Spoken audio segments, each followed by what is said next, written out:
The word of God deep in my heart. The word of God sweet like honey. The word of God deep in my heart. The word of God sweet like honey. The word of God deep in our heart and the word of God sweet like honey. If you don't have the word of God in you, I don't know what you're doing. It's sweet like honey and it's deep in our heart. Today's short message, our scripture is going to come from Ecclesiastes 7:9. That says, keep your temper under control. It is foolish to harbor a grudge.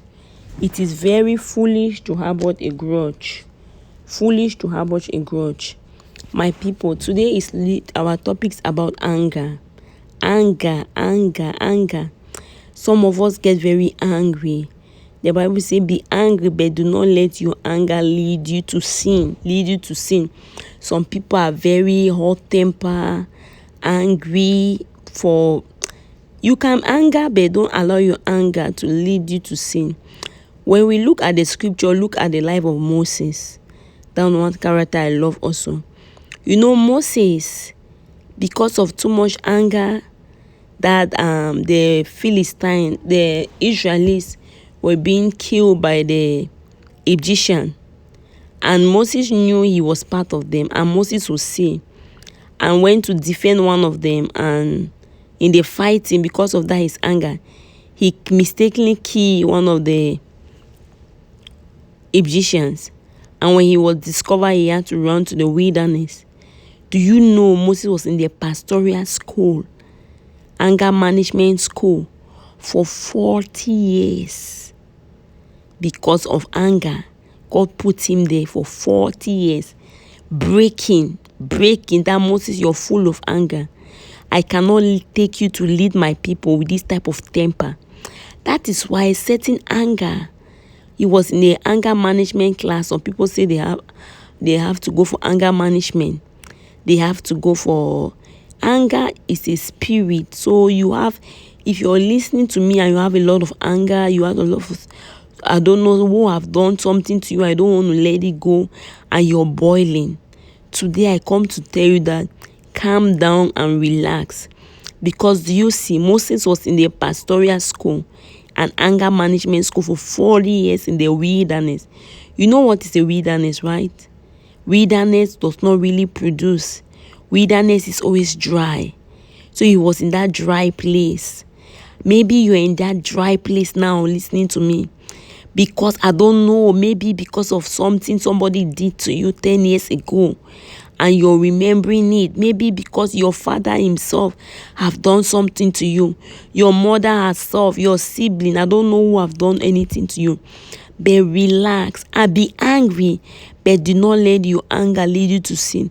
It means that let it go, forgive it. Not each time they want to talk and you're boiling. I can never forgive him. It's difficult. I've not yet made up my mind. You are holding your own self. You're struggling in that one position for too long. You're standing still. You're holding your own destiny. You even see that when Moses, because of too much anger, Moses did not enter the promised land. God only take him up the promised land, and God says, see, but you will not enter there. And Joshua and Caleb were the one that enter. So sometimes you walk too much. Always that somebody else might come and enjoy it because of one little mistake you make. You know that Moses was too... The people make him so angry. Until Moses have to take the rock. God said just speak on the rock. But Moses hit it hard. And water flow. And they glorified that it was Moses. And God was angry with that. So you have taken my glory. Sometimes people will push you. You see the people push Moses. You know the first time he came to the... when they were going in the wilderness, he had to break the 10 commandments. Because when he came and saw the people worshiping another God. Too much anger. I know people are pushing your button. They are pressing your button. I heard of this story about this man of God that he had the weaknesses was a lot of anger. Most men of God, when the devil don't use them towards women, like committing adultery, okay, when you escape that one, the devil will bring money to tame them. When you escape money, the love for money, the devil will bring anger. You see that? I'm telling you, if you look at church history, most of the generals, either women or money or anger. Those that have succeeded in money and in women, the devil will bring that, and they will have too much anger that will push you. Now, you know, when you're so angry, do not even take decision, because when you take decision, it's out of your own. You're going out of the word of God. That this man of God in his board, in his member, like board of members, leaders, they used to be this man that will make this man of God so irritated, so angry. Each time when that man just opened, the man is always contradicting the pastor. And the man of God came and told the wife that, no, sweetheart, we are going to excommunicate Brother Peter. The wife said, you cannot do that. Listen. And in the night, after praying, God came to him and told him that you cannot do that. That man there is to make you become a better person. The day you stop becoming angry with that man, that day you know you've gone to another level. And that man of God start praying for like peace in his heart. So each time when that man comes to the leaders meeting, the man will be talking. This time the man is even talking to provoke the pastor, because he knows those things that make the pastor angry. The pastor just smiles and say, thank you, Peter. Thank you. I accept. Thank you. And little by little, they say after 2 years, that church escalated. And God took him to another level. So sometimes we need to calm down. We don't need to hold ourselves, because anger will break a lot. We hinder us from a lot of good. If you read about Proverbs 15:1, before I read Proverbs 15:1, I just want to say that I used to have a lot of anger issue when I was little. Like my teenager age, I would be so angry until, you know, when you're angry, you're shaking and you feel your heart. It's like you're going to pass out yourself. Anger is not nice. So. And I was just like, I started calming down myself, and I start learning, even at that age, you don't have to make decision when you're angry. Because most of the time when I get so angry, I discover that instead myself, I'm the one getting hurt myself. And sometimes you say word you don't want to say, and they say word that you have spoken, you cannot bring back those words. They has fallen already on the ground. So I started becoming a better person. Just like from the training yourself also. You cannot just say it's myself. That's not how you are. That's a demonic spirit. So you can pray and God will help you to make an effort. Whenever you're that angry, do not make decision. Calm down yourself. Some people mean that you're singing, you're reading the word of God, you're listening to gospels, any preaching. You do something with the word of God to calm you down. Because anger, you'll miss your destiny. Proverbs 15:1 says, a gentle answer quiet anger, but a harsh one stir it up. I learned that one long time ago. When somebody no matter how angry you are, you talk to somebody, those the gentle answer you give that person will bring down his anger. But when that person is rioting and you to give a type of harsh answer, you make that person to be more angry. Or you yourself, no matter how angry you are, just give a gentle answer and peace.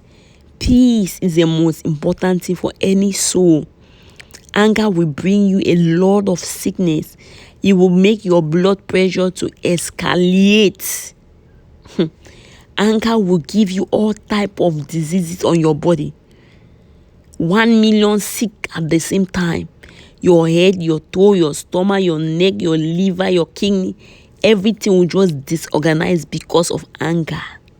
So anger make Joseph to miss Moses to miss the promised land. Do you know that even when you read at the scripture, you see that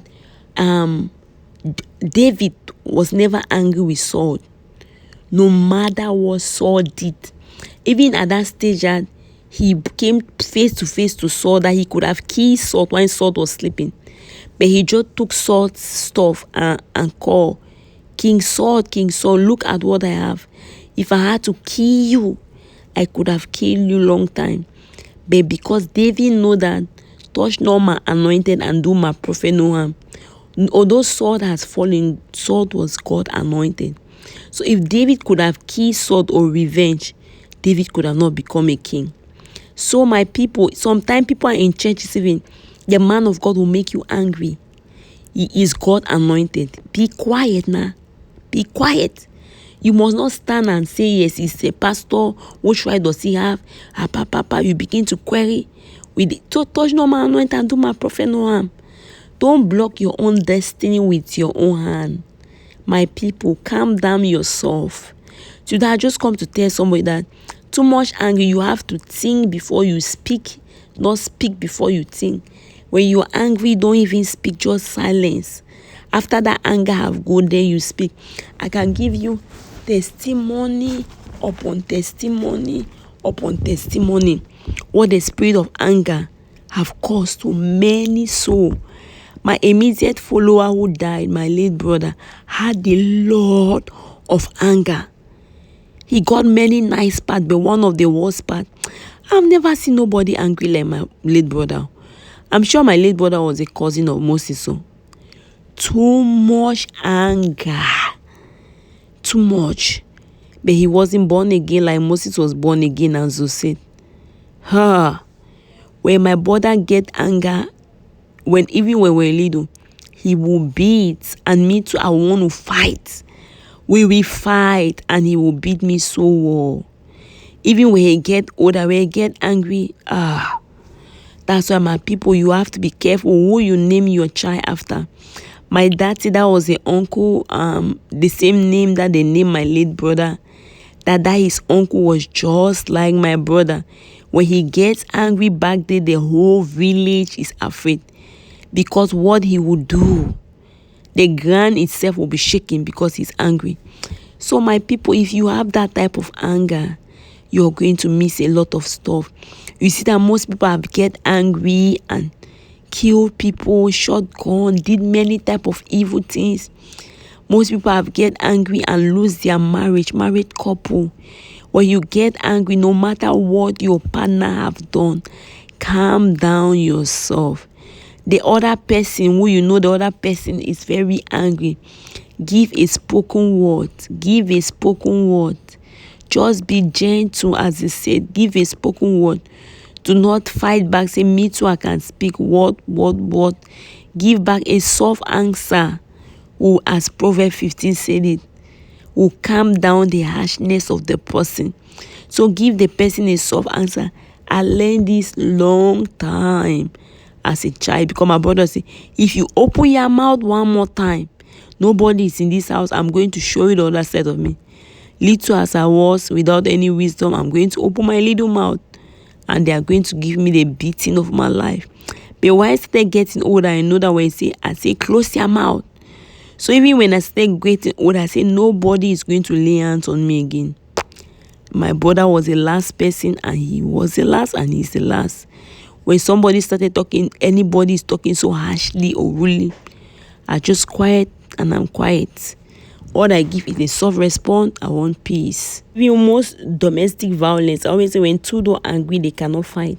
Because, for example, if the man starts screaming and shouting about something, you, the woman, just give a soft response. Don't jump and say you too, and you're coming to the face of the man. You're going to receive beating. So sometimes when the person is just talking, just avoid. Just be quiet if you don't have a spoken word. Sometimes you might even give a soft word, and the person say, shut up your mouth, keep quiet. Just keep quiet, and that's it. If women too can respect themselves, domestic violence is going to reduce in the community. You know it's your right, but sometimes just be quiet. My people, thank you very much if you watched up to this extent. If you have not given your life to Christ and you have come to this extent, just repeat after me. Lord Jesus, thank you. I make you my Lord and Savior. Come to my heart. Come into my heart now. Thank you. Thank you very much. Look for a Bible-believing church. Commit yourself with your family. Join the usher team. Join the choir.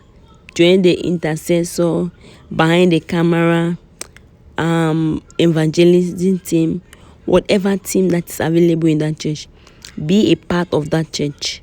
A Bible-believing church. And make Jesus the Lord and Savior of your life. You will never regret this. Thank you very much, Marindo.